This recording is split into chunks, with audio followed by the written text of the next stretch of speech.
বামফ্রন্টের ডাকা 12 ঘন্টার বন্ধে কোনো প্রভাব পড়ল না আগরতলা শহরে। জনজীবন ছিল সম্পূর্ণ স্বাভাবিক, যানবাহন চলছে স্বাভাবিকভাবেই। বামদের ডাকা এই বন্ধ সম্পূর্ণ ফ্লপ, দাবি বিজেপি নেতৃত্বদের। বামফ্রন্টের ডাকা 12 ঘন্টার বন্ধের কোনো প্রভাব পড়ল না আগরতলা শহরে। রবিবার এমনিতেই ছুটির দিন বলে রাজনীতি সহ গোটা রাজ্যই কর্মব্যস্ততা সাধারণ নাগরিকের মধ্যে অনেকটাই কম থাকে। প্রতি রবিবারের মতো 14 জুলাইয়ের রবিবারটিও রাজ্যবাসীর কাছে ছিল অনেকটাই স্বাভাবিক।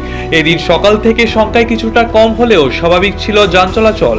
সকালের দিকে দূরপাল্লার কয়েকটি বাস না গেলেও বেলা বাড়ার সঙ্গে সঙ্গে দূরপাল্লার বাসগুলো চলতে শুরু করে। শনিবার বামফ্রন্টের তরফ থেকে এই বন্ধ ডাকা হয়েছিল। বন্ধ ডাকার মূল কারণ ছিল দুর্বৃত্তদের হাতে আক্রান্ত হয়ে জেলা পরিষদ সিপিএম এর প্রার্থী বাদল শীলের মৃত্যু। শনিবার চিকিৎসাধীন অবস্থায় জিবি হাসপাতালে বাদলের মৃত্যু হয়। এরপরই সন্ধ্যায় বামফ্রন্টের পক্ষ থেকে রবিবার 12 ঘন্টার বন্ধের ঘোষণা দেওয়া হয়েছিল একটি সাংবাদিক বৈঠক করে। রাজ্যে বিজেপি সরকারের বিরুদ্ধে সন্ত্রাসের অভিযোগ এনে বামফ্রন্ট আহ্বান নারায়ণ কর বলেন, বিরোধীদের উপর রাজনৈতিক অক্রোশমূল সন্ত্রাসের বিরুদ্ধে প্রতিবাদ জানাতেই এই বন্ধের আহ্বান। তাই রাজনৈতিক সন্ত্রাসের বিরুদ্ধে রুখে দাঁড়াতে বন্ধ যাতে রাজ্যবাসী গুরুত্ব দিয়ে মানেন সেই আহ্বান জানান তিনি।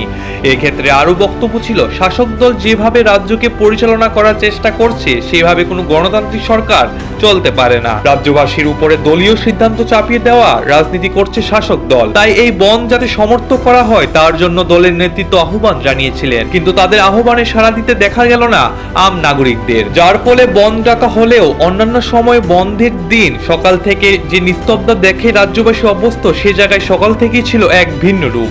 একদিকে ছুটির দিক, অপরদিকে খার্চি পূজা, তাই সকাল থেকে ছিল মানুষের ব্যস্ততা। যান চলাচল ছিল স্বাভাবিক। মেলার মাঠ এলাকায় ছাত্র যুবকরা রাস্তায় নেমে গাড়ি চালকদের বাধা দিলেও কেউই বন্ধ গ্রহণ করেনি। স্বাভাবিকভাবে বাজার হাট থেকে শুরু করে দোকানপাট সবকিছুই ছিল স্বাভাবিক। বলতে গেলে বন্ধের আংশিক সাড়াও পড়েনি আগরতলা শহরে।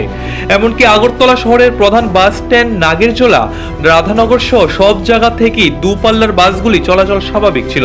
বরং দেখা যায় মানুষ সকাল থেকেই বাস, অটো সহ বিভিন্ন গাড়ি দিয়ে খয়ারপুর 14 দেবতার মন্দিরে উদ্দেশ্যে যাচ্ছে দলে দলে। তাই রাজনৈতিক বিশ্লেষণ মহলের দাবি সম্পূর্ণ ফ্লপ হয়েছে বামফ্রন্টের ডাকা বন্ধ। নিজস্ব প্রতিনিধি রিপোর্ট, এশিয়ান টাইমস।